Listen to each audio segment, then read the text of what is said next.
In this video, you will learn how to uninstall any app on Ubuntu. Follow the command appearing on the screen, dpkg list.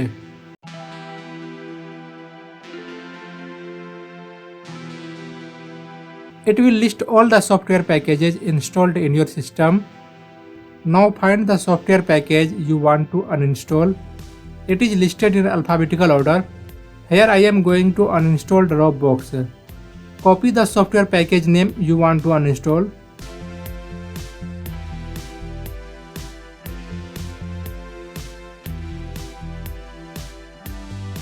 Use Ctrl+C to exit from this list.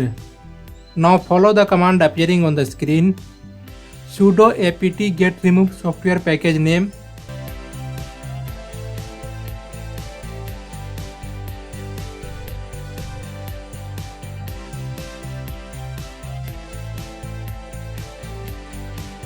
Here I am using Dropbox.